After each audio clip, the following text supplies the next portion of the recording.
Okay, well, good morning, Momocon. How's everybody doing? Good. Hey, this is probably actually a pretty lively group for 8:30 in the morning. So welcome to the RPG Maker Workshop at Momocon. Some people, everybody I understand, has RPG Maker, but it sounds like about everybody's a beginner with it, which is excellent, because that's kind of what I've given the presentation for today.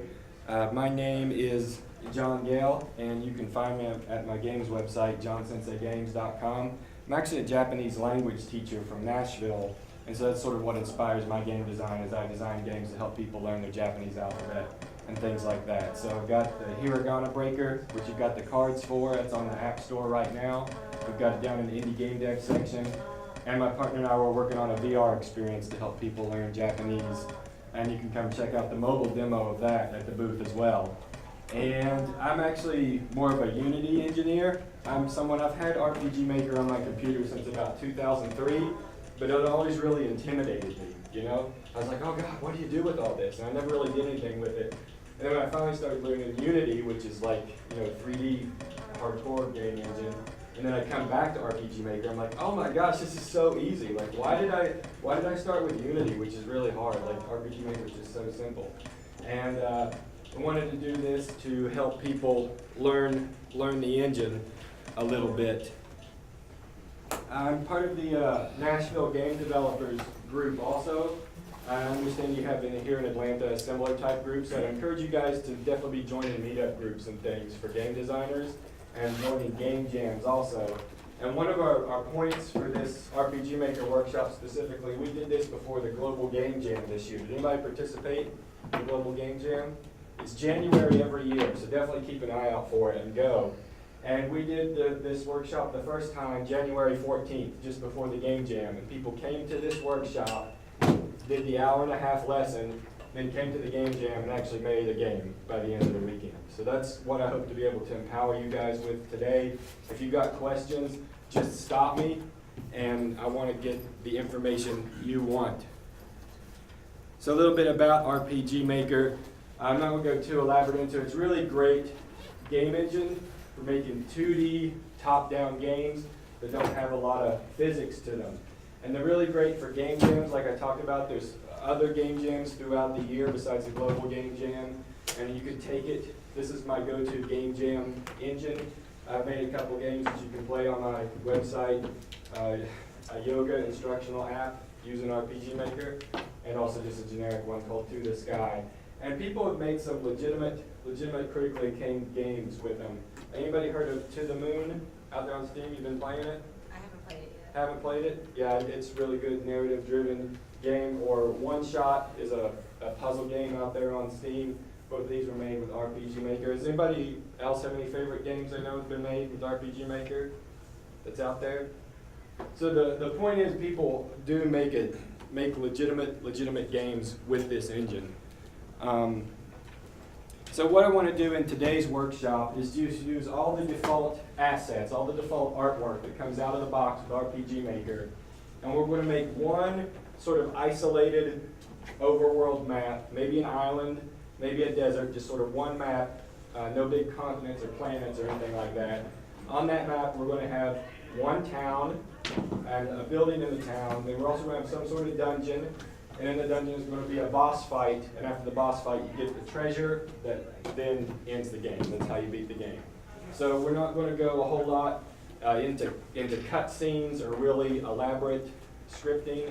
We just want to make something very, very basic today within about the hour-and-a-half we have. You can, okay, excellent question. So if you've downloaded off of Steam, you can start Steam in what's called offline mode. So yeah, I don't know why, because I've got it minimized. So start Steam in offline mode, and it'll upload your library and everything, and that's what you want to do. You want to go to your library, and some people get confused because on Steam they usually go library games, but you won't find it in your games. You got to go library software, and then find RPG Maker and hit the launch button. So if you don't have a desktop icon for RPG Maker and you bought it on Steam, that's what you may have to do. Start Steam in offline mode, go to your library, and then go to software and find it in there and hit the launch button within Steam. So has everybody got RPG Maker up and running? Okay. What I'd like you to do is maybe it started with a new project. If you've already got something open, we're just going to start with a new project, and I'm just going to call this Momocon. Momocon. That'll be great. This will be our project name right here. This will be our actual game title, and we can change this at any time. I'm going to hit OK. And you may see it needs a minute to copy all these files. What it's doing is it's copying all the PNGs, all the audio files, all the artwork, and everything. Every time you make a new project, it copies all its default out-of-the-box artwork for you guys to put into your game. So that just needs a second to upload. Everybody got this so far? Okay? Everybody awake this morning? No. Not awake. Not awake. It's a convention. It's not about sleeping. Okay, so when you do that, you'll probably get a map that looks like this. Has everybody got something like this? Okay, so a little bit of the basics about RPG Maker. We've got two modes that we work in. We've got up here, if you see here, this one is called map mode, and you'll see there's no grid there, or tile mode, and this is called event mode, where you see the grid come up. So let's start in tile mode a bit, and tile mode is strictly visual, how our map is going to look. And so click this left icon on this tile mode, and then over here you can see your tiles. You've got trees, you've got grass, you could make desert. Play around with painting that a little bit, and you'll notice you have tools up here. Here's the pencil tool is the default highlight. What do you think the pencil tool does? What does it look like it does? It writes. It writes. It draws whatever tile I have highlighted over here on the left. It'll draw that on the map one square at a time. And I've got several pages of tiles I can use. If you have something like a mountain here, you see where I click that mountain? It's just got that one block. Look what I get. I just get that corner of that mountain. So if you want the mountain or something, highlight the whole one and then put those mountains in there. And we have buildings, other things like that, same idea. So let's design some sort of isolated map, and you guys work, I want you guys to work on your own idea. You don't have to do exactly what I do. I'll put some originality to it. And play around with these different tools. The pencil tool does one at a time. We could paint that. How about this square tool right here? Let's get some ocean water. And if I hold that down, you see how it makes like a square like that? And I can make everything ocean. I can make this for just a lake or a pond. Similar tool is the ellipse tool or circle tool. If you take a look at that, sort of circles it out. So how are you selecting ocean? How am I selecting ocean? In my tiles right here, on the left. It's the second one? It's the second one, yeah. Oh, okay, it just looked like something else was there. If you do this one, and what you have is a difference between deep water and shallow water. So the one on the top left is shallow water, like a river or a stream, and your canoe can go up that, the default canoe that's in RPG Maker. The deep water is like the ocean, and only the ship can go in the ocean. That's advanced stuff we're not going to get into too much, but that's what happens with that. Okay, and then I have this brush tool, kind of just like Photoshop or anything else. What do you guys think this will do? Boom, boom. Oh, it's a jump fill. Yeah, it's a big fill. So it'll fill all that green with ocean. So that's what I like to do actually, is I like to start with the brush tool and get the kind of environment I'm going for. Am I going for ocean? Am I going to make an island?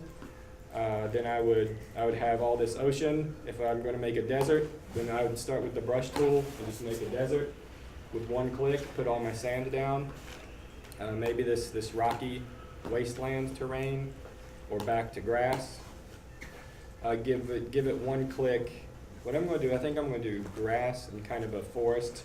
You know how like Momocon has like the vampire hunter theme going on? I think I'm going to do something along those lines. So I want some grass, maybe some darker shade grass down. And then I would go to maybe my ellipse tool or my square tool and maybe try to find some trees, some good looking trees. Now you see here on the left, you've got different tabs for the tiles. And the tab A is kind of your basic terrain. Tab B, buildings, mountains, towers, floating islands, things like that. And tab C, more of the same, but also some more modern flair, like I'm gonna have a skyscraper here. There you go. Fits real nice with my fantasy setting, right? There's not really an erase tool. If you've done something you didn't want, like that building, you can hit Control Z to undo it. Let's say I can't Control Z, it's something I did a long time ago and have done some other stuff, then sort of paint your base back over that. Hope I need my dark grass. Paint your base back over that and then build back up from there with what you want to do. So how's everybody doing so far? You designing your own maps? You excited to be creating your own world? Apparently not. Yay! There we go. I'm not going to get too elaborate. I'm just going to make something to get us going in the workshop, but you guys do what you want. So we'll go with some like a patch of stunted trees up here, a little bit of forest.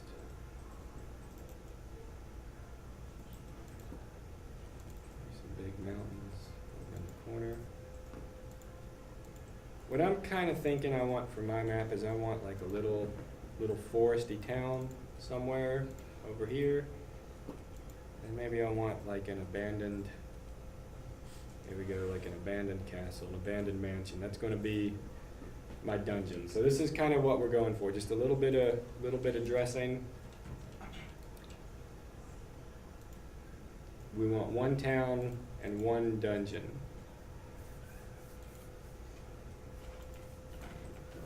We'll give you guys about 5 minutes to work on the map. Just kind of walk around. Anybody need any help? Let me know. Anybody have any questions? Stupid question. You can't rotate any of the pictures; they're locked in their position. These are, yeah. What you probably want to do, for an original project is have an artist design your own tiles. And RPG Maker, they do release companion software, and they do have a tile maker software. I've actually not heard good reviews about it because it does not have a layering system like you'd be used to in Photoshop or GIMP. So a lot of people who do make their own tiles like to use their own other programs anyway. What world map dimensions were you suggesting for this? I just started with the default, so she brings up an interesting question. We've kind of started with the default world map dimensions, and we don't have to. Let's see.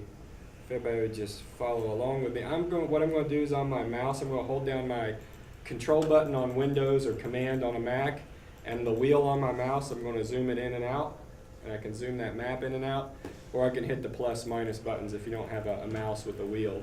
But if you see me do this, that's what I'm doing. I'm using my mouse wheel while holding the control or command key down. And if you move your attention over to the bottom left here, you see I've got my game, Momocon, and then you see I have this map 1 right here. Everybody else got that? If you right click that map 1 and hit edit, you'll bring up a whole bunch of options. And one thing I would recommend getting into a habit is when you make a new map or a new event like we're about to do, is name things so that they're very clear that you understand. So I'm going to name this Dark Forest Overworld. Let's all start with an overworld map. And right here I can set the size. The default size is 17 by 13. If I wanted to make it bigger, like maybe 20 by 25 tiles, the little boxes, that's what they're talking about, hit OK. And then you can see it expanded that map out. And I'll need to do a little more painting, catch back up, and then put a few more things down to liven up my world. Let's have some, like a lake down here. Something might happen. And a little bit of a brighter forest down here. So again, that's done by right-clicking and hitting edit. You can also see the space bar is a shortcut key, and that's what I tend to do, is I'll highlight the map and hit the space bar and just bring up these options for it right here. There's some other options like the background music you can set or the specific battle pack. We can get into that if we've got time, but there's a lot of customization you can do right here. I'm just going to start with this map. I'm going to mainly work up here in this area. How's everybody doing? Got your masterpiece map set? Yep. Yeah? I like that confidence. It's not that hard. Not that hard. That's what's great about RPG Maker. That's what we're going to do here in a minute. Is I've been able to use this a lot to sort of trick people that I've made a game. Just kind of do what we've done in these first few minutes, run it, and then people in the Nash Game Dev group will be like, "Hey, can I compose music for your game?" You kind of fool people. You actually have a game when you just have a map. About one more minute. Make sure you get those basics of a town and some sort of dungeon, and any sort of polish. Again, it doesn't have to be perfect. As you work, you may want to hit Control S or Command S on the Mac to save your work as you go along, just like playing a real RPG. If you don't save, you could be in trouble.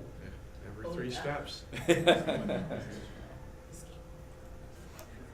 Okay, the time is upon us. Now we're about to run our game, but before we do that, there's a few things I want to take care of. I will warn you guys, RPG Maker's audio levels are set really, really loud by default. And you can like really hurt your ears or definitely wake us all up. So what I'd like everybody to do is to mute your computer speakers right now. Make sure that your computer speakers are muted. And if you're wearing headphones connected to your computer, you might destroy your ears. So to make sure the computer sound is I agree muted. with that. I almost did that once. Yeah. When at the Global Game Jam, I was helping somebody with RPG Maker, and over here I heard bah, bah, bah, bah, bah, bah. It was like everybody in the room just jumped. So everybody's computer's muted. Okay, if you hit Control S or Command S to save, a couple ways you can run your game. Let's see. You can go up to Game and Play Test.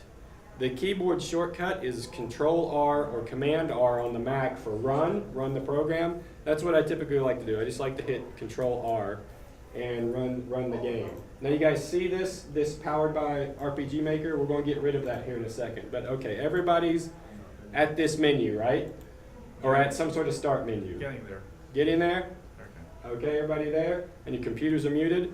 What I'd like you to do is go to the options down here. And you can click it, you can hit enter. And do you see all these volume levels? Turn all these down to 20%. And you may think that's really, really low, but it's not. Turn all those down to 20%. Whoops. And then hit escape to go back. You can see on the options, they'll be at 20%. Yeah. Ours just says new game. Ours is it's probably a different type of RPG Maker. There are different versions. Do you have an older version like VX8? Okay. You might be okay then. Or just turn your computer volume down. Okay. Everybody got that? Okay, now let's turn our computer volumes back on. And that's mine over the speaker, so you guys, I don't really care about my music. I want you guys to be able to hear the music you got in the game. Okay, so everybody just hit new game.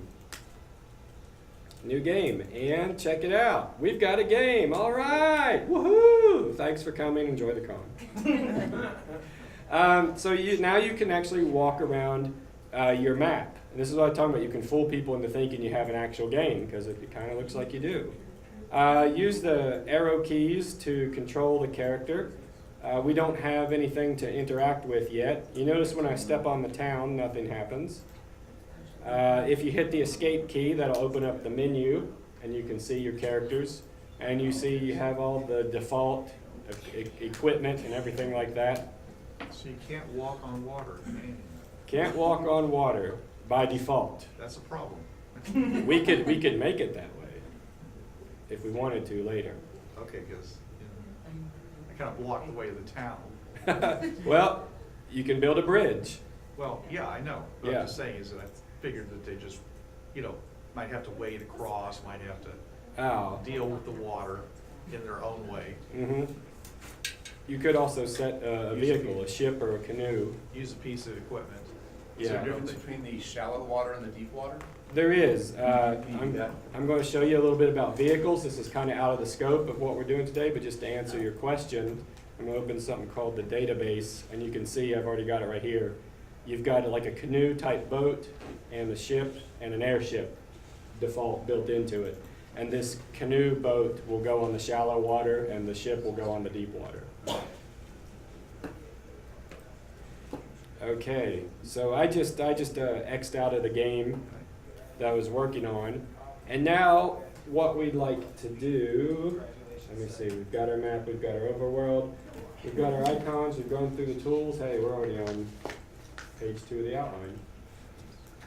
Had some terrain, everybody got a town, yes or no? Yep. Everybody got a dungeon? Okay. Now, what we want to do is we want to make our town map. So go back to our overworld map, right-click on it, and hit New. And this is going to give us a new map. First, at this point, we're going to put the parameters. So I'm just going to call this Forest Town. And if you look under Tile Set, if you click that, you see we've got different tile sets right there. Everybody see that? So for a town, what type of tile set do you think we should use? Inside or outside? Outside, let's try outside. How did you get to the town? Because I just right-clicked on the map and it didn't do anything. Okay, right-click and hit New, or highlight the Oh, map. down there. Okay. Yeah, down on the left. All right, thank you. That's all I need. And then hit Enter is another keyboard shortcut. All right. Now I'm just going to have a tiny town of maybe 20 wide and 15 high. And I'm not going to worry about battlebacks or displaying the name. You could display the name when you walk in. So we could go Forest Town and hit OK. And here we go. Here's our town. What do you guys think? Amazing? Lots of fog. So if you look, let me make sure, I need to forgot to set my tile set. Tile set to outside. Okay, now if you look at the tiles now that we have the outside tile set, you can see they're different from the overworld tile set, right? And this gives us a little more options to construct more detailed buildings, walls, windows, statues, roofs, towers, more details within our town. So let's do a little bit of work. Well, I'll give you guys a hint. You can do what we did with the overworld map, sort of paint a base and maybe have some walls. Have a wall at the top. I'm just going to have the wall come down like this and like this. And then that's where our characters will come in. So we can do this and sort of create our own town from scratch. Would you like to do that, or would you like to do the lazy way? Lazy way? I'll show you the lazy way. If you right-click, let's right-click on our overworld, because I'm basically going to make a new map. Right-click on my overworld, and I'm going to hit Load. And what you'll find is that RPG Maker has a lot of maps already designed for you. A lot of different types of scenarios and things like that. And so you could just, I'm going to go with Forest Town. That's what I called mine. We may have some comment. We might get confused. And as you can see, this is a lot prettier than anything I would design, anything I could come up with. So I could use this map as well, and also edit it however I saw fit. I'm already destroying it. I'm already conflicting tile sets there.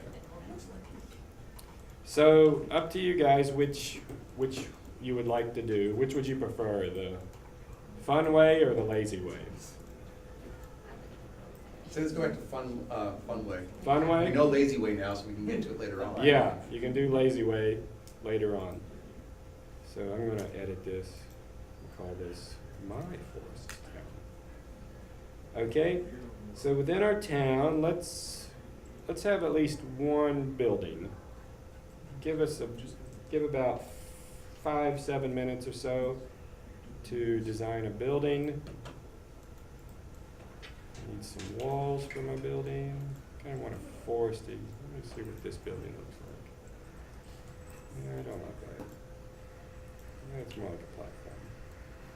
There we go. This is kind of more like a building. Whoop. Put the building there. It's got the roof. Maybe I just want to expand.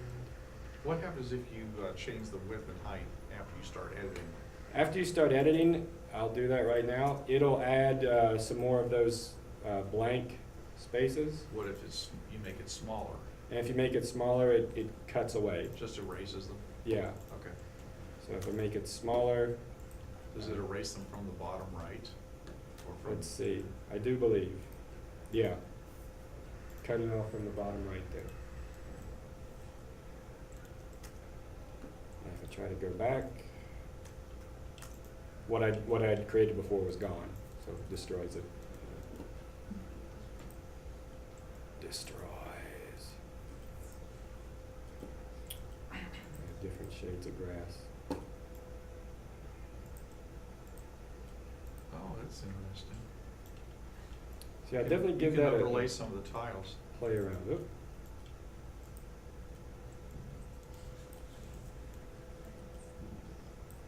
And this is part of the fun of RPG Maker, is just letting your creativity go wild. Got my building, and on page B there's some tile sets for doors. For a door for your building, just start with these sort of empty tunnels, because what we'll do is we'll add the animation for a door later. And what if I added some windows? Maybe this window. Okay, got a building, couple windows. Maybe put some grass here and there. Maybe a well up there.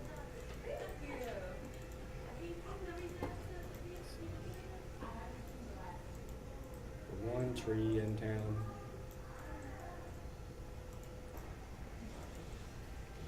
And we'll delete lazy forest town. Yep. So what we have going on, what you may find is that if you see things like these, okay, let me start like this. So you see this sort of wall of the building is very much solid, right? It very much takes up the entire tile. There's no space or anything. But maybe some of these plants, not that one. Where was the grass I had? Had some grass or some windows. You see how that window goes on top of the bottom I have, the grass, some flowers.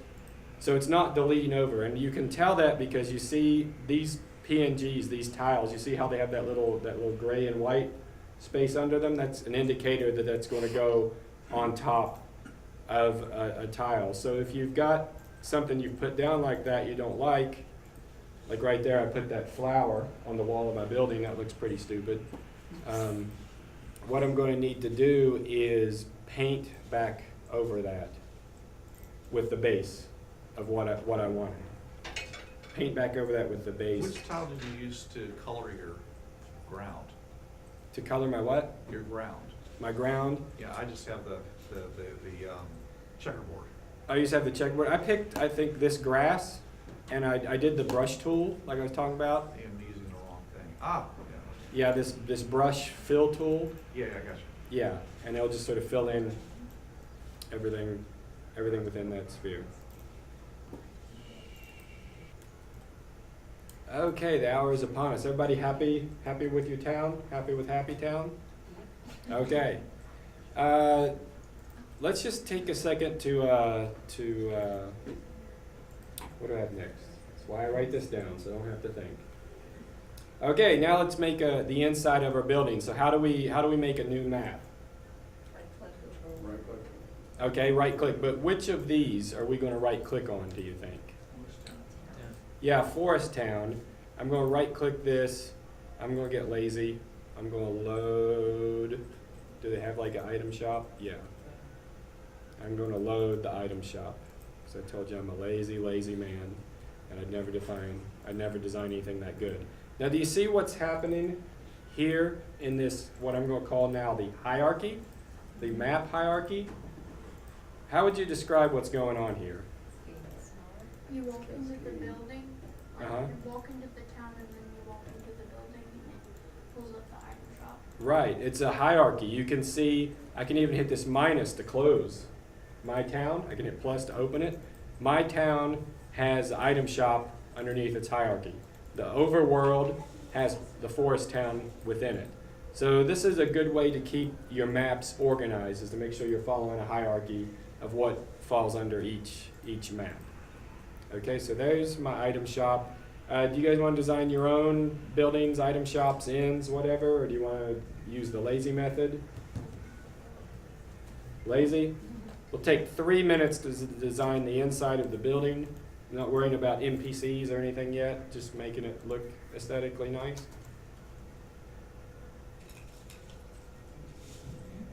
Not to skip ahead, but can we No. have more than one building inside? I assume you can have more than one building. Uh-huh. So how would you cascade? I would keep, like, I'll just add another one. I'll add a weapon shop or something. And so now you can see there, both of these are at the same level Right? underneath my forest town. Okay, but how would the map know which one you're going into?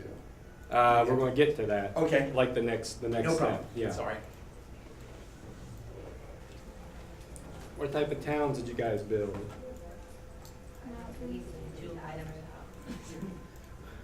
In the item shop? Yeah. I think of it, I skipped that, but in the house, where are the walls? Where are the walls? Yeah. So if you go to the item shop, you'll see here it's probably a tile set inside. And usually A is going to be the wall. So this here would be, for example, a wall. And I don't know if you saw what I did. I'm going to redo these walls. I'm going to just destroy them. For maybe the top, I would do something like that. Okay, whoop, messed up a little bit. Using the pencil tool, just going to go straight across, have the top wall. And then what I would do is I would just highlight, instead of this whole wall, I would just highlight the top. Come down like that. Have the top be the rest of the wall. And you can see RPG Maker is kind of smart with how it blends its default tile sets. So these tab A of the tile set right around in here, these are different types of walls, brick walls, stone, right there. All right, we got overworld, we got a town, we've got a building in the town. You guys ready to play the game? Yep. Okay, Control S or Command S on a Mac and Control R to run it. Oh, I forgot to turn that off. Never mind. Close out the game. Panic mode. Okay, everybody, real quick. This is RPG Maker MV. I don't know what it would be like in the older version. But if you're using MV like me, if you go to Tools up here at the top, everybody see Tools? Everybody see the Plugin Manager? Okay, click the Plugin Manager. And this second item on this list, made with MV, if you could just right-click it and click Turn Off, and then Apply. And OK. I'll go through that one more time real quick.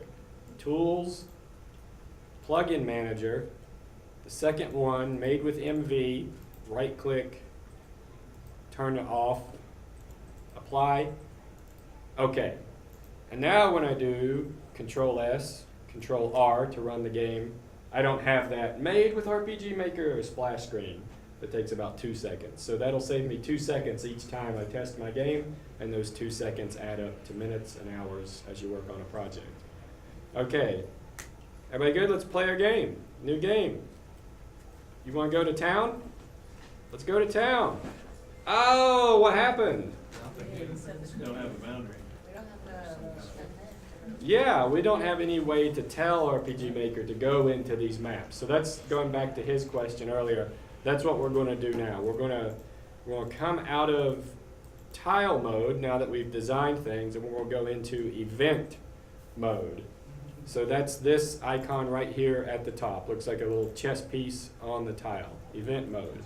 And when you're in event mode, you'll see the map go into this grid system because each square will contain one event. Now, when I say event, I used to get confused when I read RPG Maker tutorials. I thought that meant like a cutscene or something. But everything in RPG Maker is an event that's not just visual. Any sort of NPC, any door, any treasure, any long cutscene, anything programmatically, all of it's called an event. So when I say create an event, that's what we're going to do. So what do we need to do? We need to create an event that moves our player to the town. So on your town icon in event mode, just double click on the square that has the town, and you'll see the event editor pop up. What do you guys think? Pretty intimidating? Excellent. I love that confidence. Again, like with the maps and everything, get into the habit from the beginning of naming your events. I'm going to call this Enter Town. Okay? And I've got it named. The conditions we're not going to worry about right now. We don't need an image for this because we've already got our town as part of our map. We don't need any of these options. I'm just going to uncheck them. We're not going to have it move. So come down here to priority. Everybody see this right here in your event? Priority. And if you click that drop down menu, what are our options we got here? Okay. And what do you think this means? If we've got something that's below the character, what type of events do you think we can do with this? So when you basically move your character onto it. Right, when the character steps on it.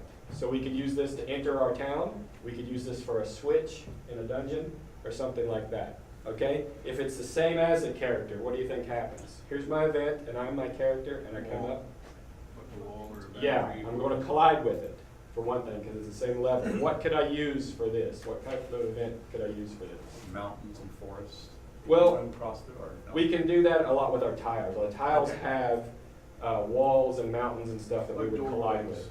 With what? Doorways. Doorways, NPCs, non-player characters, we collide with them and then talk to them. A treasure chest, we collide with it and then we open it. Okay? And then above the characters is probably used a little bit less. The one thing I used this in one of my games is it was like a Jack and the Beanstalk type idea. So you were growing a vine that you had to climb up.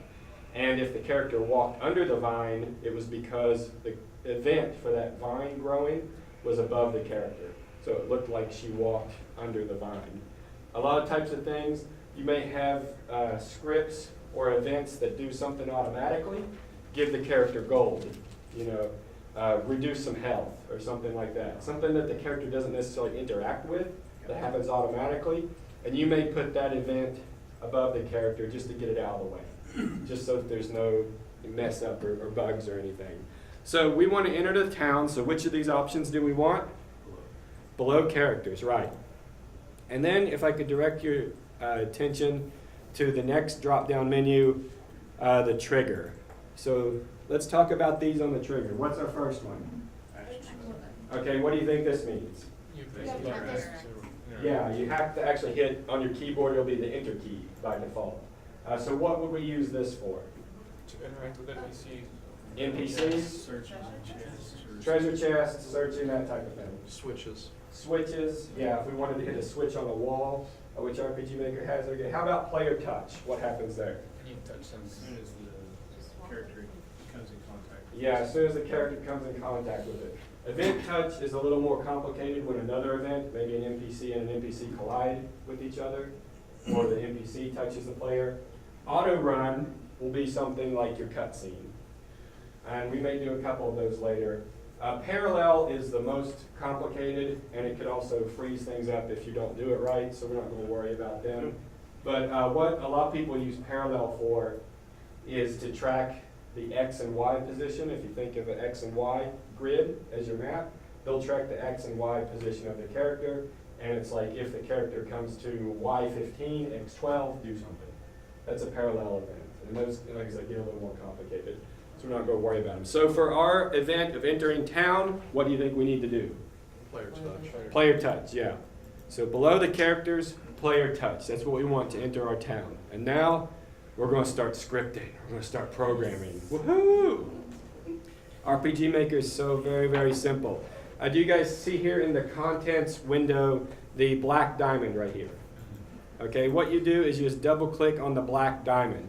And as we get along, if you start to edit your scripts or whatever, I say you edit at the black diamond level. You create new things at the black diamond level. So if you see a black diamond, that's what you want to click on to make a new one or to edit something. And you can see here we have 3 pages full of options of all the different commands we can do with our scripting and our programming in RPG Maker. So just click those tabs, give them a brief look, and then which one do you think we need to transfer the player to town? Transfer player? Transfer player, yeah. Transfer player. So everybody found transfer player on tab 2 at the very top, movement, transfer player. Give that a click, and then you have the transfer player menu come up. And the first thing, the location, it's defaulting to the overworld, but if we just click right here, we're going to see our map hierarchy, right? Okay? So I actually want them to go to the town, so I'm going to click the forest town, and I'm going to want them to maybe just start right there. Okay? So when they touch that, they start right here in the forest town. Going to hit OK for that. And don't need any variables. The direction, I'm going to have them face up. Because in my town, that's how they enter. They have to face up. And fade to black, fade to white. Where on your map you're going to appear? Okay, so if you click right here under direct designation, click the map you want to go to, and it's this white square right here. Okay, Yeah, okay. that is where the character is actually going to show up when they're transferred. And I hit OK for that. It's going to do a brief fade in, fade out, or fade out, fade in. And when it fades back in, I want my character to face up, because on my map, they're right here, and I want them to go up into the town. So everybody good so far on that? Okay, hit OK. And there we go. We're transferring the player. Hit apply, and there, we've done our first bit of coding and scripting in RPG Maker. Let's test it out real quick. Command S, or Control S, Control R. New game. Here I am. And doesn't matter which direction I hit this, but I'm going to step on there. Oh, and I'm in town. Woohoo! Oh, there's like, they need to mow the lawn. They're like knee deep in the grass in my town. Anybody notice a problem? Can't get out. Can't get out. Can't get out. We're now trapped. It's like a Japanese horror movie. Okay, couple things I'm going to do. First, you see how I have 2 squares for my town? How many squares do you guys have for your towns? 1, 2. What I want to do is the event I already created, I just want to right click on it, copy, go to the other tile of my town, right click, paste. That'll save me the work of having to recode everything.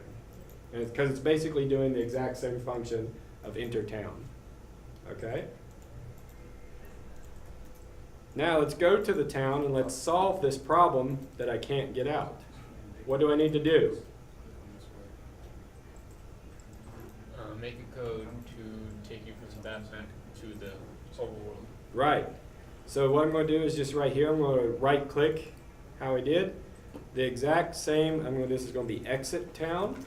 Get in the habit of naming your events. Priority below characters, what's my trigger? Player touch. Player touch. Same thing. Click on the black diamond, transfer the player. This time when I click the designation, I'm going to take them back to the overworld. I'm going to put them right there. Where the white square is, that's where they'll show up. Hit OK. And I'm going to have them face down, because as you exit my town, you have to go down. OK. Apply. OK. And I've got 3 squares where you can come in and out of my town. So what do I need to do? Copy and paste. Yeah, copy and paste. So we make that code On the map? Right, on the town map, where you want the player when they touch it and they exit. I'm going to test mine. I'll show you something. So I'm going to go into town. And I'm technically already touching the event to exit my town, but it won't exit automatically. I need to come up and go back down. And there I go, out of the town. Into town. I can exit off this way. And come into town from this direction. I can then go out of town that way. So everything's working for me, exiting and entering my town. How about you guys? Everybody good? Couple people are. Everybody get in and out of town, or are you still stuck? Okay. So where do we want to go next? Where do we want our player to be able to go next? Into the building, in, item shop, whatever we have? Okay. Again, remember, I'm a lazy, lazy man. That's why I love RPG Maker. So the reason why we had these, just the black tunnel holes for our doors is because if you right-click on a tile while in event mode, do you see down here, quick event creation? Everybody see that? And what options do we have under quick event creation? Door, right, that's what I want, a door. So I get that, and now I have to choose what type of door I want. So does this square door fit with my sort of oval tunnel I've got? Not really. What I need to do is double click on the image, okay? And it's going to show me all the door options I have. So what door would be good for me? I think that one. And this is just the animation that's going to play through. So you want to pick a default image that's sort of where the animation is going to start, a base. So I'm going to go with that door right there. There's my door. What else do I need? I got the door animation down. I got my image. What am I going to need to do now? Yeah, I'm going to need to tell it where to go. So if I click here on the location, then I can choose, just like we did before, I can choose my item shop, and I can start right there in the item shop. Now I'm going to hit OK. I'm going to hit OK on all this, and you guys don't worry. And you see it put the door right there? Now if I double click on that door, do you see all those scripts up there? That's what quick event creation did. It did all that complicated animation and transfer player and all that stuff for me, because I'm a lazy man.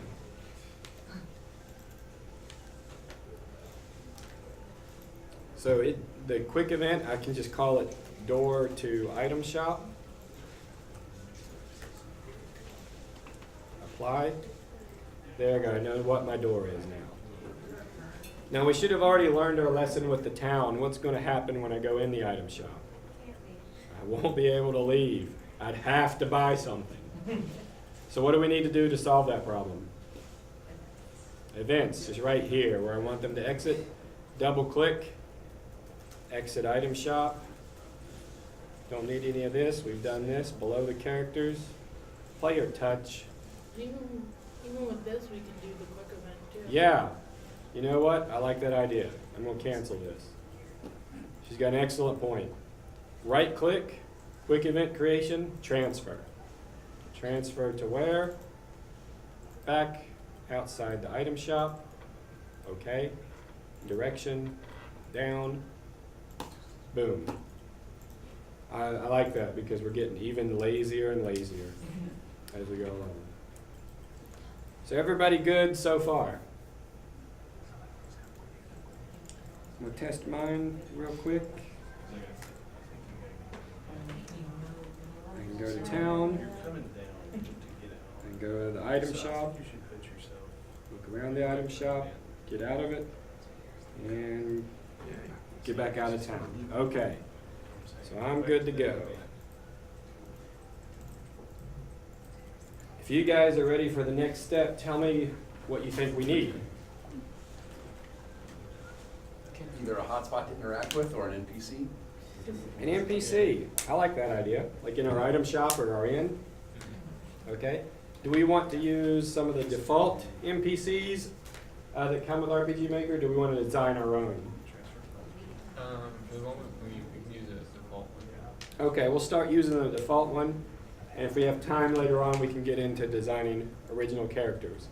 So what am I going to need for an NPC? An event. I'm gonna go behind the counter. There are some surfaces in RPG Maker that act like a counter, and that's why I actually like using these default item shops or whatever, because I know I'm getting the right surface. If you've tried to design something and it's not functioning as a counter, you might actually have a wall or something later. But anyway, wherever you want your NPC, double click for an event, and we'll call mine the item shop keeper. Okay, now unlike our events so far, what are we going to need for this? We're going to need a picture, we're going to need an image. So right now the image is blank. If we just double click it, it gives us all sorts of options and people to choose from and monsters and everything. What I typically like to do is go down to the people, and there's this older lady who I like to have as my item shop keeper. What you see here are the sprite sheets. So it's kind of hard to tell just by looking at it, but their arms move in different frames. So this will give the animation if they're walking, or if they're just, like in old school Final Fantasies, they used to just stay in the same place and kind of march, but that showed that you could go talk to them. So I'm going to have my lady, she's going to be facing down like that. I'm not going to have my character move. I'm going to uncheck walking and just check stepping, so I get that movement animation of her stepping in place. And how about priority and trigger from what we talked about? What do you think we need? I think we're good right now. Good as it is. Good as it is, same as the character, on the same level as the character, and I need the action button to initiate whatever the script is. Yeah. So let's get the programming. What do we want it to do when we go up and talk to our NPC? Speak back. Sounds good. So we want to show some text of what they're showing, of what they're saying to us. What option do you think I need? Show text. Yeah, tab 1, very first one, show text. So if we open up the show text in RPG Maker MV, I don't know if you guys have it in VX Ace, but in the MV we do have an option to choose a face image. We can go through and they have the default faces in here. And any of the sprites we looked at before, there will be a default one. So here's my little old lady item shop keeper. There she is. It's the exact same artwork as the sprite sheet I showed. And you guys see this line right here? That kind of shows you where your text is going to get cut off.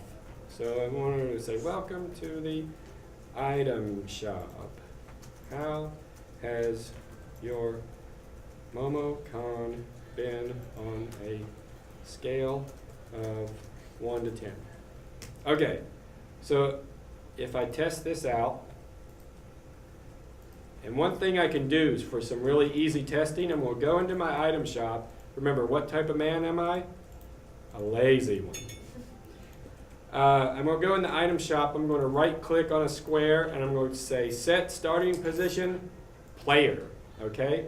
Now when I run the game, my player is going to start right there in the item shop. I don't have to mess with all that walking into town and walking into the item shop. There we are. I'm just doing this for test purposes. You can see little old lady behind the counter. She's moving. I know I can go talk to her. I go talk to her. And you see my text got cut off. How has your Momocon been? That text got cut off. And it was warning me about that in the event with that line right there. So I just need to hit enter a couple times and get that text going like that. I've got a few options for the windows if you want to play around with those, dim or transparent. The position, does it appear at the top of the screen, the middle, and I can preview it. And now I'm looking pretty good. Now all the text is on the screen. Hit OK, apply, OK, Control S, Control R, just test it. Player's starting right there in the item shop. There she is. Welcome to the item shop. How's your Momocon been on a scale of 1 to 10? Okay, and we now have an NPC. Excellent work. Is that all she needs to do? Nope.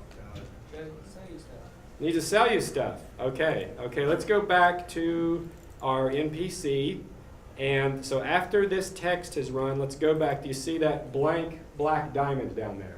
So we always work on the black diamond level. See, if I click right here and I try to edit this or double click, it doesn't do anything. We always work at the black diamond level. So I'm going to go to the blank one, and I'm going to want to maybe process a shop of some sort. What command do you think I need? Shop processing, yeah. Again, all of this takes hours to do in Unity, and it's one button here in RPG Maker.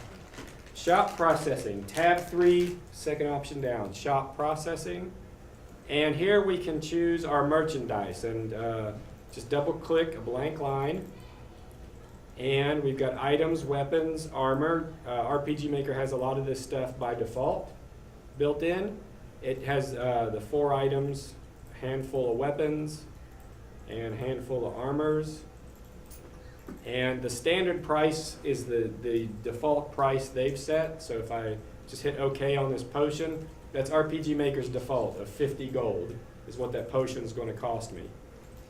If I wanted to then add a sword, but I wanted to set my own price, their default's 500. I'm going to make some money. We'll double it. It'll cost 1,000 gold for my sword. Okay? So how do you edit once you, I mean, if you did the shop processing, you want to add more? You want to add more? Yeah. So if we go into our script here, we can see shop processing. It has Yeah. its black diamond. Got it? I just highlight it, hit space. It's space. Yeah. Okay. Space is the keyboard shortcut to edit. Also right click it and. Yeah. I tried right clicking, it didn't seem to get me where I wanted. Right click and edit is the other option. But I work the keyboard shortcuts. What so. does purchase only mean? Purchase only means that you cannot sell items back. So by default, if I bought this sword for 1,000, it would let me sell it back for 500. So I can test that a little bit. I'm already in my item shop. And talk to the lady. Okay, she said buy, sell, cancel. So I have the option to sell items. If I make her purchase only, the option to sell goes away or gets grayed out. Because I'm only seeing the option to globally do that. Whenever I click purchase only, it applies to everything. Applies to everything in what way? In the inventory of the store, I can't just say, well, you can buy these, but you can't sell them. Like for example, if there was an item that they didn't buy back, Mm-hmm. it doesn't seem to give me that option. Okay, I'll come look at it. If you're looking at buying everything right now, we don't have any gold. No, I know. I'm just Yeah. saying setting up the store. Okay, let me take a look. See Okay. if I have like, purchase only. Mhm. It doesn't change when I do that. Yeah, no, nothing. If I'm just saying, I can't go like to here and say purchase only. Oh, for the item itself? Yeah, No, because what we're doing with the shop, Yeah. the entire shop. yeah. Something like that is going to be done under items specifically, which is in the database. Okay, Yeah, which we haven't gotten to yet. okay. Yeah. It won't let me exit back out of the store once I go back in. Okay, hit the escape key. Hit escape again. Yeah, there you go. So the escape key is like your back button. If you've gotten down to where you're looking at the items you can buy, like where I am right now, and I need to get out of here, I can't just move over to cancel. I've got to hit escape to go back. Then I can move to cancel, or I can just hit escape again to go back. So escape is your go back, cancel button. What I'm going to do, sort of as my creative vision, my grand strategy, is I'm going to create another NPC in my town, outside the town. Town person. And I'm doing this, she's going to provide a little bit of backstory. This is the one I usually go with. I'm just going to have her step, not walk. Same as character, action button. And you guys can follow along with this or do your own thing. I'm basically creating an NPC who's, there she is. She's going to tell me the The vampire in the castle stole our sacred crystal. One thing you can do too, if I'm doing multiple windows of text, again, I'm a lazy man, I can copy, right click, copy, or just Control C, the one I already did, and paste it. Now I've got this text twice, but if I go to edit it, I've already got my character and everything. I can just edit the text. Please get it back for us. And that saves me a little bit of work for having to choose her image every time. So I'm going to test my game. I'm in the item shop. Go out of the item shop. Got this window here in outer space. It's pretty cool. I'll talk to her. Okay, these people are in trouble. I need to help them out. You guys pumped to help them out? Not really. I feel sorry for them. How about your town? What's their situation? What's going on? I have a quick question. When we go into in the town, and we put the option to for it to show like for it to show the capture the top of like beach town. How do we take that away if we don't like it? Okay, so go back to the map, highlight the map, right click edit or space bar, and that's the display name right here. So just delete that. Delete that, okay, and then it won't show anything. It won't have anything to show. Okay, so just gonna wait a couple minutes to let everybody catch up. Get your overworld, your town, your building in the town with the item shop or something. And maybe another NPC that provides a little bit of background story. What are our characters struggling with? As I describe in my panel on game believability later today, what's the 5 W's, 1 H? The who, what, when, where, why, and how. Yeah, I got another question. sure thing. How do we make it so that we only have one character instead of this line? Okay, excellent question. I'll show everybody up here on the screen. And I'm going to start my character back in the overworld. Again, start my player. Okay guys, the question is, you see how I have the entire party following after me? And the question is, how do I make it to it's just one character? One representative character like classic Final Fantasy games or Dragon Warrior or Dragon Quest, yeah.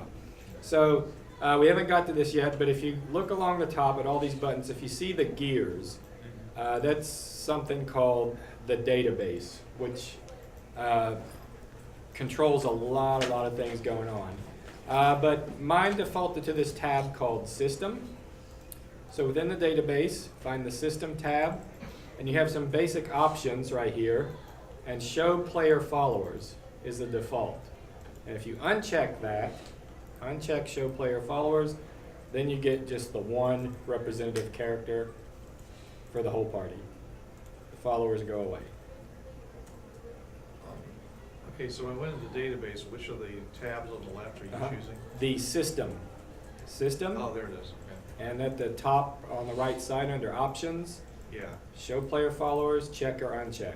Now while I'm here, some things I like to do, I like to use the side view battle. This is only an MV. The older versions RPG Maker don't have this option.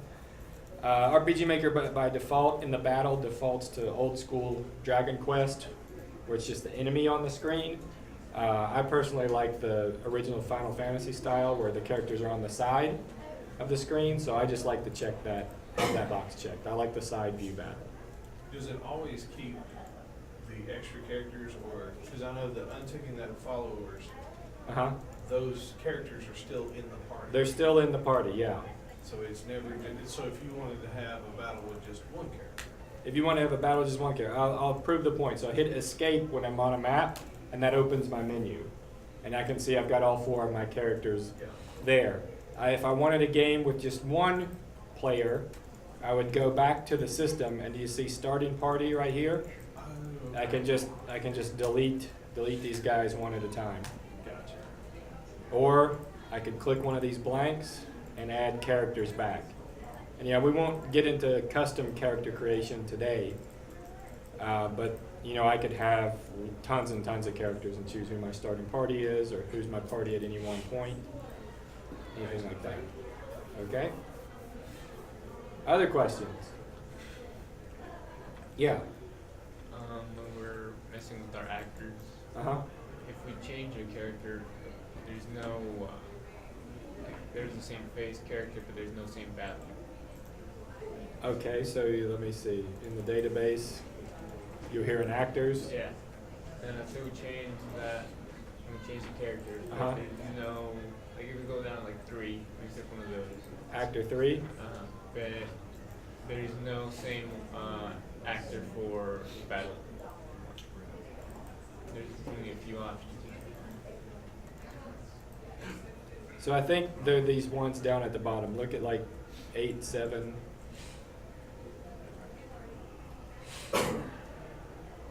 Here it is right here. So you see, I see what you're saying. Actor 3_5. Maybe you have actor 3, 2. Yeah, I see what you're saying. There's no battler there. So, For now, I'd have to ask you to choose one that does have one. Because I mean, these are the default characters, right? What we'd normally want to do is design our own character. And when we do that, it would have the face, the map, and the battler. We would create those all together. But yeah, I may have to look at that. That's interesting. And it's kind of unfair to the actors in category 3, because categories 1 and 2, they're all there. Interesting. How are we doing, guys? Good. What should we do next? A dungeon. I like how you're thinking. So in our hierarchy, here in the bottom left for the maps, where do I want to put the dungeon? Under the big map. Under the overworld map, exactly. So I'm going to highlight the overworld map. I'm going to right click. We can do new. We can do it like this. I'm going to call it the dungeon. And our tile set, which do you think we need? Dungeon. Dungeon, I want to make it a little bit bigger. I want to make it maybe 30 by 45. And in our dungeon, we're actually going to have battles. So I may want to specify a battle back, but I'm going to do that later. Okay, so here's our dungeon now, and we can minus things out and reduce our hierarchy. So now we've got a blank dungeon. And you can see the tile sets have changed again to different sort of dungeony castles and caves and all sorts of things like that. So would you guys like to do the fun way of designing a dungeon or the lazy way? I'm going to do lazy way. This is really interesting. This is just for example. You guys can design your own if you like, but here's what I do again because I'm lazy. I'm going to delete this dungeon because I didn't do anything with it. Go back to my overworld, right click, check this out, generate dungeon. Generate dungeon. I can click that. And now I have, well, maybe I did that backwards. Okay, new dungeon. I need my tile set, that's the problem. Dungeon, worry about the size. Right click, generate dungeon. Okay, now I've got my tile sets. And I can choose, I'm sorry? How'd you do that again? One more time. So my mistake before, I do need to create a new map. I need to create, I'll do it from the beginning. I need to right click, create a new map. I'll call it dungeon. I'm going to choose my tile set. This is what I was missing before. I need that dungeon tile set to generate a dungeon. And yeah, I'll set the size 45, 30. Okay, now that I have my dungeon, right click on it and hit generate dungeon. And it'll show the tile sets I can choose. You may notice that pretty much match. The walls, see this foresty type wall matches to this foresty type floor I've got right here. I could be consistent like that, or I could mix it up if I wanted to get creative. I've got kind of this abandoned castle vibe going on. I think I'm gonna go with that for my walls. But I'm gonna mix it up. I'm gonna go with that for my floor. Okay, so I've got my tile sets. Two different types of dungeon. I'm gonna just go with the room dungeon first. What does it look like that did? Randomly generated a dungeon for me that has rooms in it, right? Maybe I'm going to, this time instead of rooms, do a maze. Okay? Now I've got a maze that's pretty crazy. I do not want to play this dungeon myself. Other options, add margins. Gives me a little bit of margin around. I like that a little bit more. A little more capable. Generate dungeon. Wide passages. Okay, even better. Look, got this hallway to nowhere. Probably do something interesting with that. So whether you're building a dungeon from the ground up or playing around with generate dungeon like I am, let's take about 8 minutes to just work on the dungeon design itself. The dungeon design.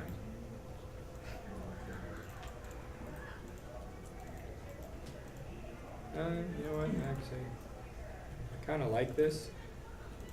There we go.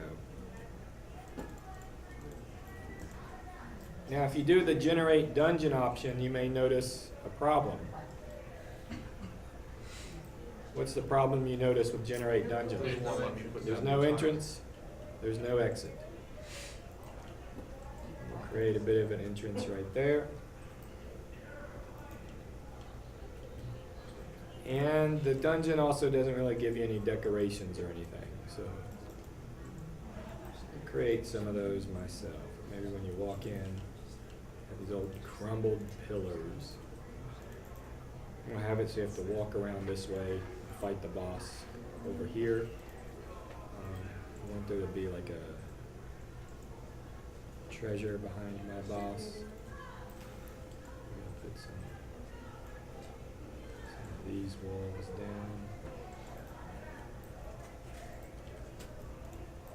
So yeah, that way my boss will be right here. He's blocking the treasure that's going to be over here.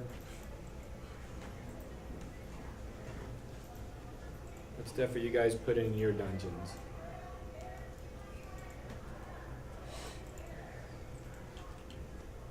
Go with this statue right here.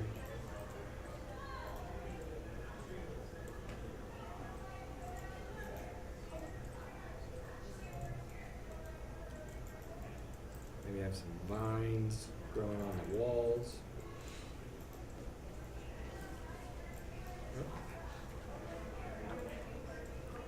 Let's take about 6 more minutes to design our dungeon. I can't seem to put anything on the dungeon after. It just doesn't Switch out of work. event. I had the same problem. What? Switch Yeah. out of event at your top bar, go to the Ah. Yeah, you may be in event mode if you see Yes, grids. I Yeah. am in event mode. Mhm. That I makes do it all the total time. difference. Which is good because I wanted the event mode to get me out of the dungeon. Yeah.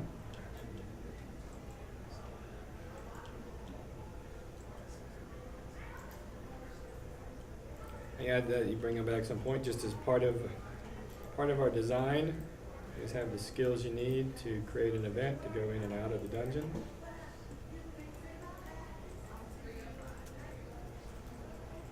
Is there an easy way to do multi-event?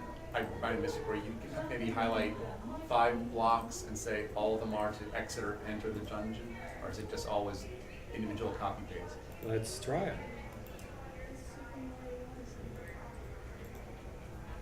We're going to transfer to the dungeon, right there. Phase up. Copy this one event. Yeah, it doesn't look like it's letting me highlight, but I just use Control Yeah. V, Control C, Control V, real quick. In my dungeon. be able to get out of it.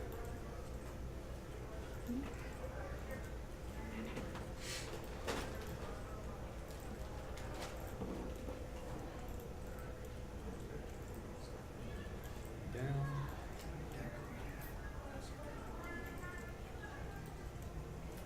Okay.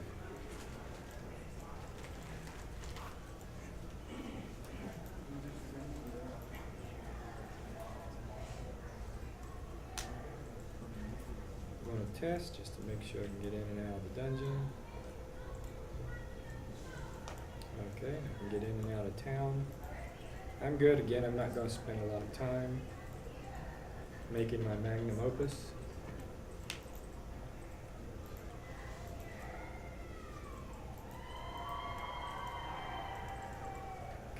They're not having as much fun as us. No way. We're making games.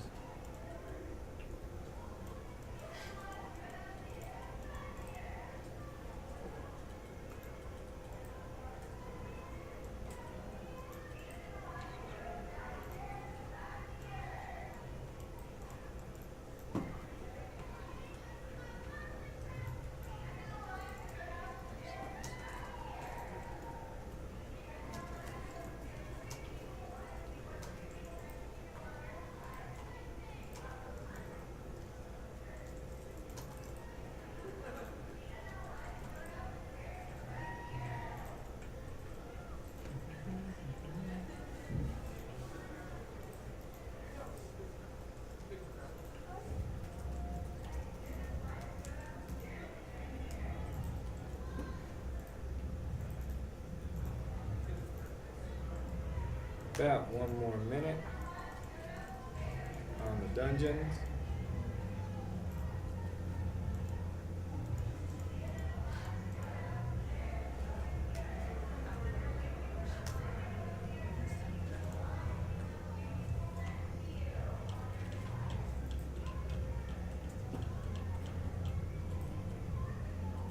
How does everybody feel about your dungeons? What type of dungeons are you guys making? Volcano? Okay. What else you guys got? Maze?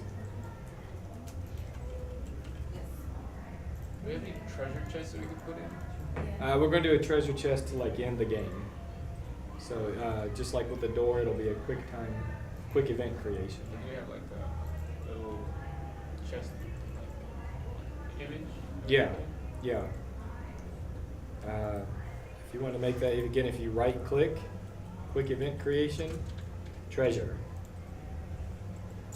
Quick event creation, treasure. And then you could choose a gold or an item.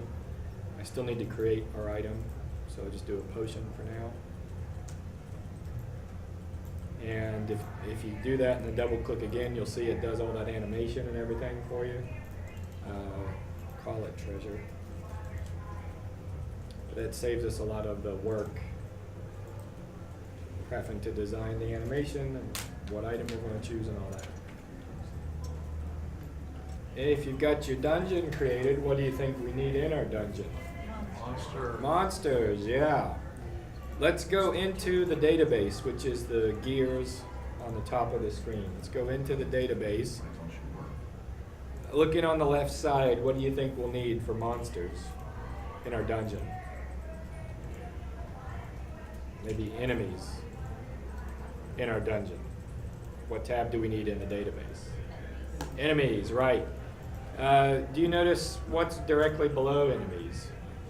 Troops. And we'll talk about the difference for these. Enemies is the enemy itself, and you can look on it. RPG Maker MV starts with 4 default enemies, and you can see right here all their parameters. Their HP, and as I go down, they get more HP. These are just the defaults. We can design our own enemies. What items they drop, how much experience they give. 25 experience, let's say 25 gold. Apply it. Anytime you make a change to an enemy, apply it. And what their abilities are. And all these just have pretty generic abilities. We could get really, really deep into designing our own enemies, but you know what type of person I am.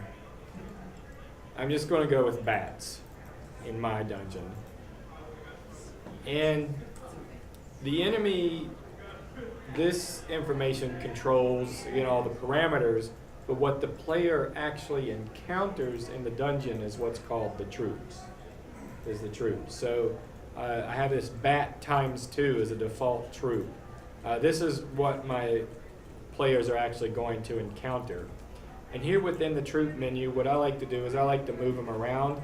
This is again defaulted to be like old school Dragon Quest, where it's just the enemies on the screen. I like to use the side view like in Final Fantasy, so these bats, I like to move them. You don't have to worry about the background here. This is just a test background. If I wanted to change the background, I could. I could change it to, where's my ruins? Ruins? No. There, that's what I'm going to change my background. So I think that's what I like to use in my map. See how my bats look. And you can see the default enemies over here. Let's say with the bats, I actually wanted to add a slime in there. I could just add the slime, hit add. If I decide I don't want the slime, I'm going to remove it. Here halfway. Yep, undo that. Check that. Okay, so spend some time. Let's just have one enemy for time's sake. Choose one enemy that you like and have a troop where that enemy or maybe a couple of them show up. I'm gonna go with these two bats. And when I've got them looking how I want to look, I can hit battle test up here to see what it'll actually look like. I'm just gonna hit battle test and OK to choose my default people, and this lets me test the battle without actually having to go through the dungeon to kind of see what they look like. I can test to make sure they're not too difficult, they're not too hard, and this is just basic RPG fighting and magic and all that type of thing. But I can see what the battle will look like without actually having to go into the dungeon. So I recommend for balancing, for playtesting, using the battle test option quite a bit. All right, destroyed one bat. Okay, so what did you Yeah. use to invoke the battle, the monster? If you're in troops, I didn't get that far. Oh, okay, So I'm sorry. I'm on the dungeon map. okay, on the dungeon, okay, go to the database. Database. It's the two gears at the top, Okay, and you have enemies on the left-hand side, yeah.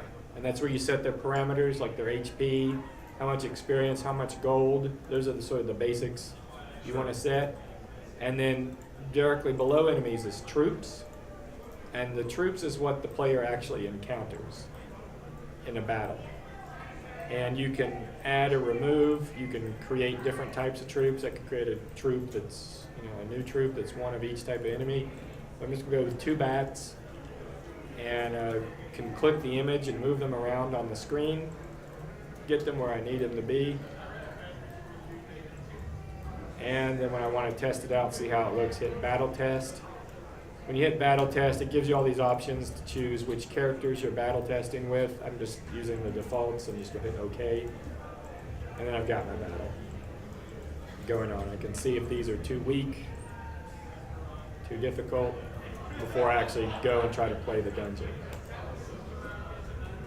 And apply. So, All right, so yeah. how do you, I'm sorry, so I've got the bats to, how do I assign them actually to the event? We're going to do that next. We're going to assign them to the dungeon, to random encounters in the dungeon. So do you guys have a troop already? Everybody good to go? Everybody got something really scary?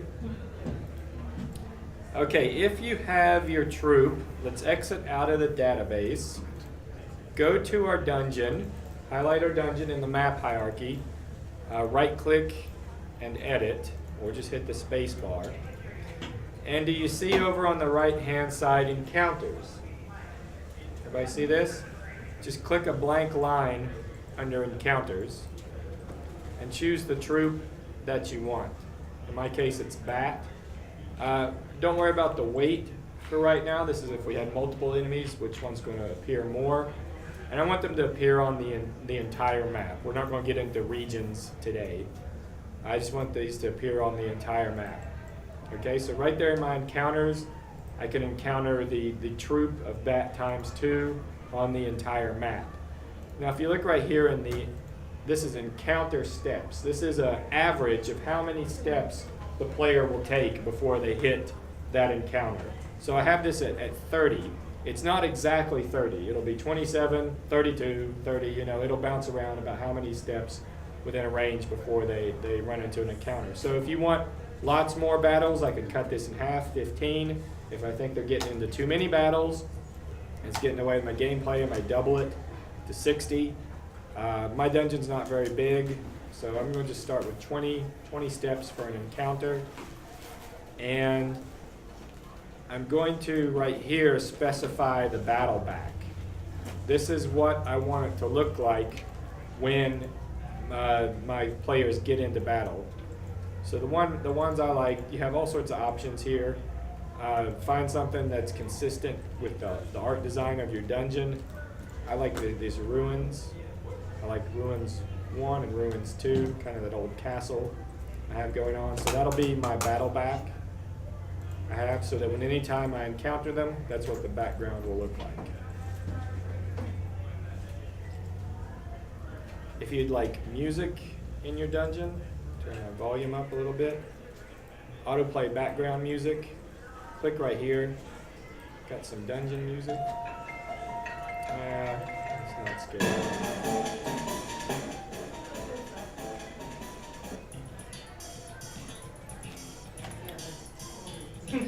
That's not it? Let's do that Sounds one. like something. Alright, I'll go with that in my dungeon. Oops, I didn't stop it. There's my dungeon music. Could have a background sound if you wanted, maybe some wind.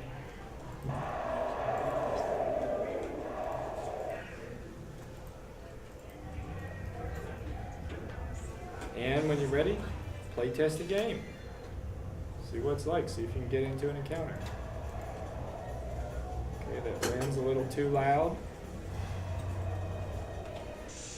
Oh, and there I am, I encountered my bats. I'm not going to bother fighting them, but you guys play test around with your encounters and your dungeons. Just turn this down. Let me know if you got questions. Let's take about 5 minutes to customize our dungeon background, battleground, our troops, our music, our encounter steps. Okay, seems like treasure chests are pretty popular, and I kind of want to have one too. So first, before the treasure chest, I want to delete the one I have. I don't have to. I want to go to the database, and I want to go to items. Here are the 4 default items RPG Maker has. If you want to add more items, first what we'll do is we'll need to change the maximum from 4 to 5. Down at the bottom, hit change maximum 4, 5. Now you see I have blank number 5. It's a blank item.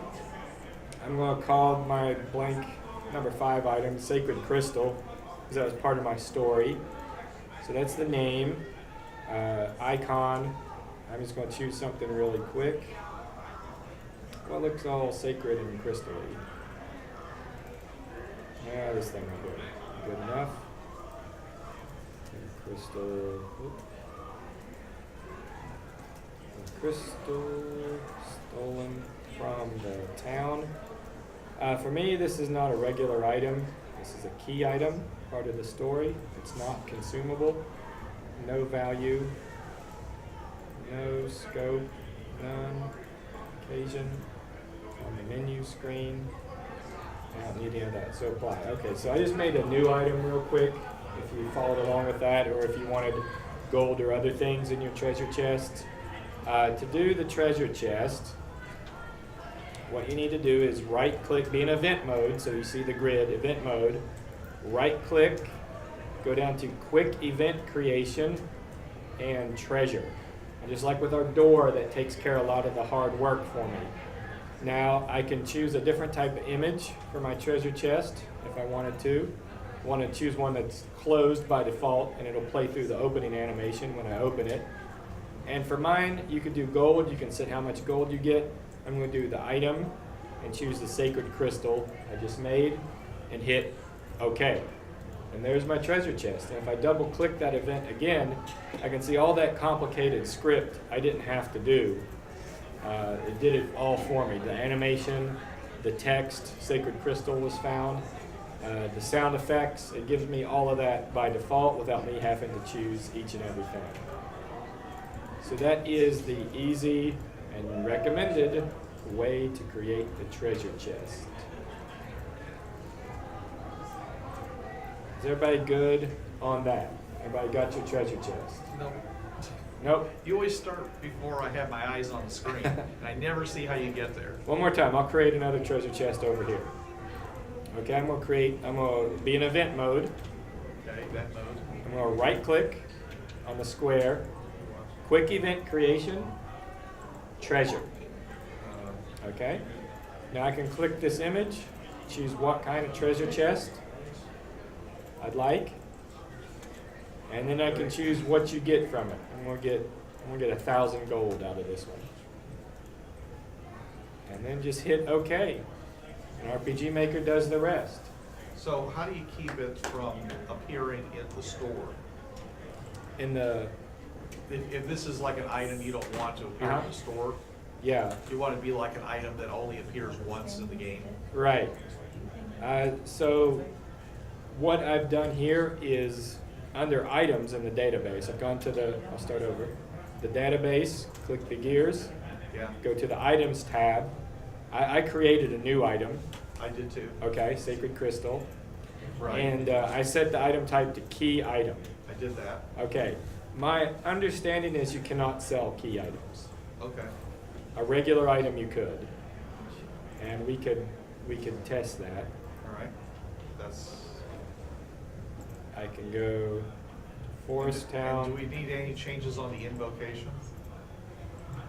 for no. This is if you wanted to do certain type of things, like you had an item that was a bomb that damaged an enemy and how much damage and all of that. Like actually, for time's sake, I wanted to spend about 10 more minutes on the workshop and give you guys about 30 minutes just to create. So we'll go ahead. Everybody got a treasure chest? What type of treasure can we find? Anybody? What did you create? People are laughing. My chest is empty. Yours is empty. Just opens it, it's empty. Oh goodness, trolling the player.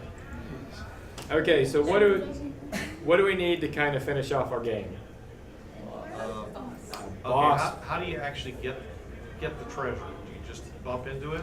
If you look at it, Interact with it. yeah, you hit the action button. Basically, what the quick event creation did is it created this entire event Yeah. with the defaults, same as characters, action button, sound effect, animate, give the item. It did all that for us instead of us going through this one step at a time. And so yeah, the player just walks up and hits the action button to open the treasure chest. Now, going back one step to the code you just had that it generated, can you edit that, like there it said wait 3 frames, can you go into the set movement route and change some of those pieces to longer, or? Yeah, you could. This animation is on the treasure chest PNG, the sprite sheet. So Right. this is the animation of it opening. You could mess with that, but something like this, like the sacred crystal was found. Let's say I don't like that. Right. Yeah, I can just go in this and be like, I got the sacred crystal. I'm gonna go even worse than that. Sacred crystal, get. Okay, so now I've edited that text. Yeah, so that's all I had to do was the quick event creation just gave me that default, and then I can go back, double click that event, and edit how I want to. Okay. All right.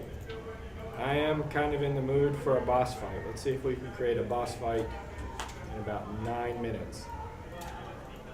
in the database, if you go to the enemies, you could choose one of these. I usually do the orc or the minotaur for my boss. I'm actually going to create a new one. Keep with the Momocon theme. You know what? No, I'm not, because we don't have time for that. I'm going to go with the minotaur. He's going to be my boss, okay? So I need a troop. I've got a troop, minotaur. I'm going to move him a little bit back. Okay. Same background. All right, I like how my troop looks. So choose who your boss is going to be, what their troop will look like. Hit apply, hit OK.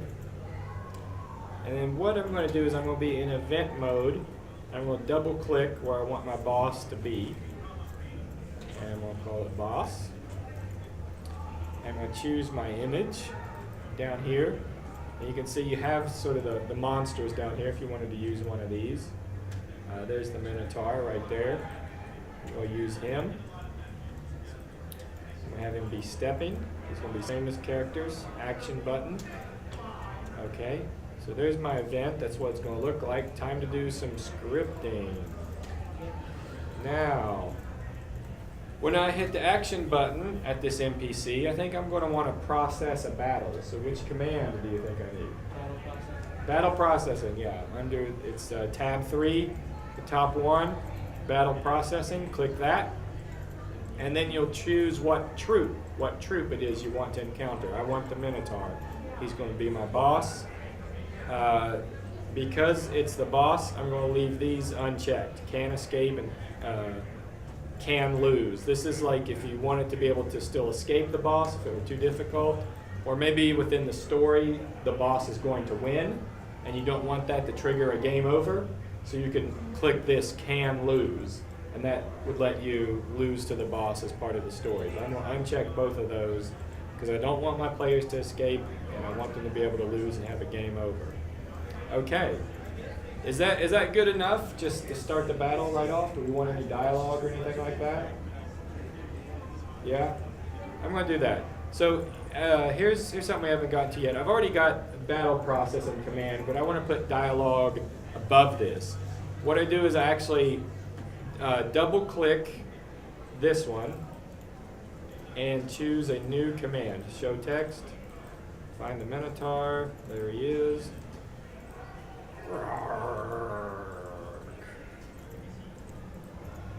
Okay, so you see it added that text before it started the battle process. So now when I go hit the action button at the Minotaur, he's going to go roar, and then initiate the battle with that troop. And for testing purposes, I'm going to start my player right in front of the boss, so I don't have to deal with random encounters and all of that. I'm going to test to see if this works. All right, there's the Minotaur chilling out. Go talk to him. Roar! And it initiates the battle. Now, hopefully this won't take too long. Spark, fire. You guys test out your boss battles. Because there's going to be a problem. Has anybody figured out what the problem's going to be? He has unlimited hit points. Mine has 400. I made sure. This Minotaur has 400 hit points. There's no experience, no gold in the enemy. That's a potential problem. But there's an even bigger problem, which we'll see. He attacked. He just missed. He's still gonna be there when you're done. There you go. That's the problem. What? He's still gonna be there. He's still going to be there. You gotta do an action to get it. Yeah. There we go. Minotaur is slain, victorious. He's still there. He's still there. I can talk to him again and fight him again. So this is the problem we have with our boss fight. So let's go back into our boss fight and edit it. We need to do a couple of things. Basically, when we defeat the boss, we need to destroy this event. We need to get it off the map. And the way we're going to do that is with something called a switch. So right here on the end of the script, let's click it we're going to need to control our switches, which is on tab 1 on the left side down in the middle. Hit control switches.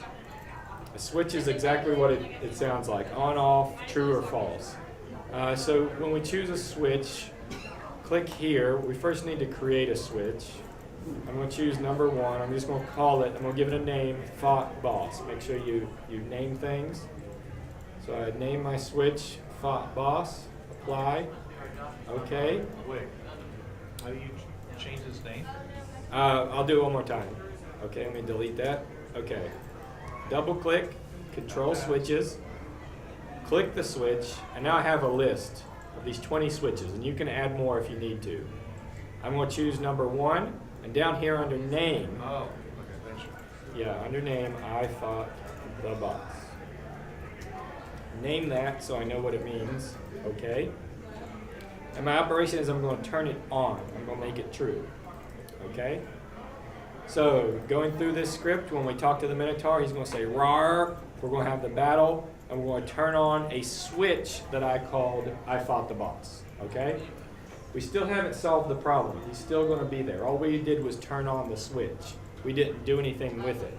What we need to do is within our event, create a new event page. Everybody see that up here at the top? Create a new event page, okay? And the new event page can be totally blank because it's not going to do anything. And what I want to do you see under conditions? Switch number 1. Choose number 1. I fought the boss. And apply. So what's going to happen here? We go talk to the Minotaur. He says "rawr." We enter the battle. That turns on the switch, I fought the boss.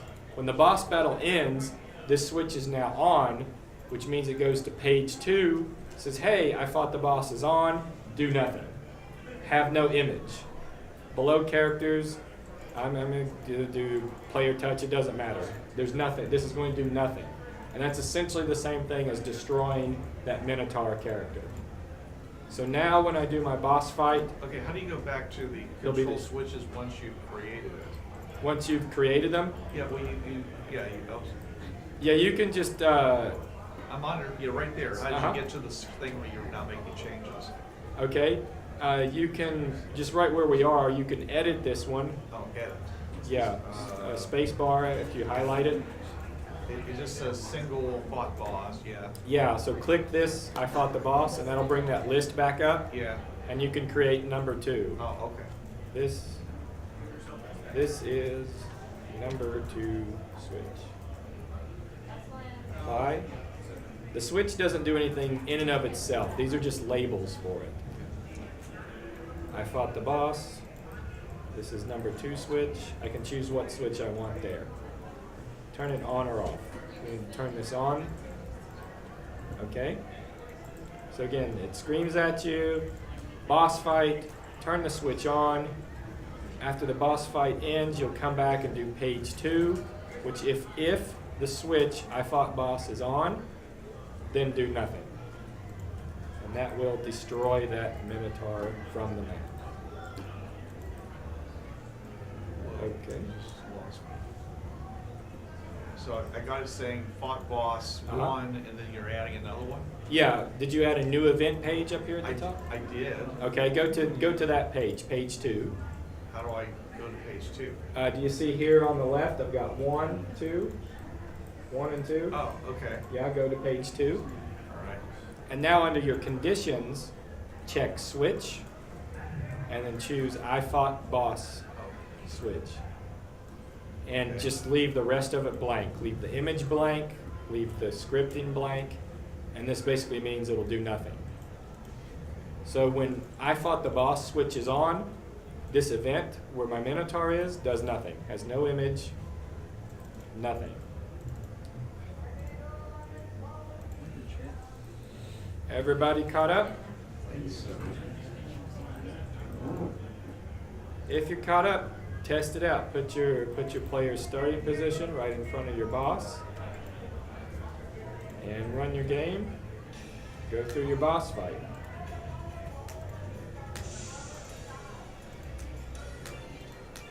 Should have given him like 1 HP. Which I can do that. for testing purposes only. Enemies, Minotaur, 1 HP, blind, okay. All sorts of ways to cheat like that in game development. I love it.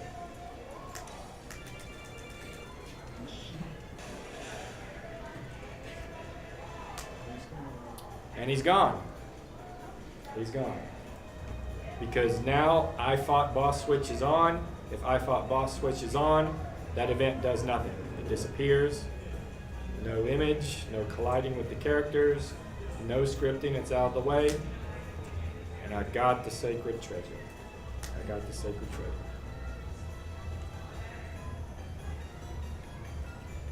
Okay. You guys got your boss fight? Yep. Okay. And what I'm going to do real quick is I'm just going to end my game when you get the treasure chest. And we already have the treasure chest for the event right here. I'm just going to double click it, and it already does all this stuff for me. Opens everything up. So what I want it to do is I'm going to make a new event on the Black Diamond level. And I'm just going to go to return to title screen.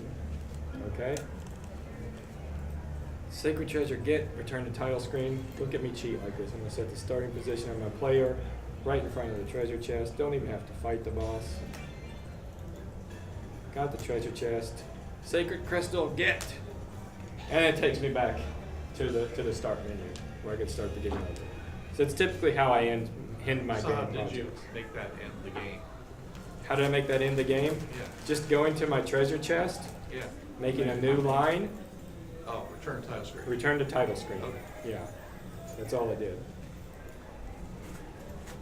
All right. Okay, so for about the last 15 minutes or so, just go let everybody create, keep fleshing out your ideas, and if you got questions, just let me know.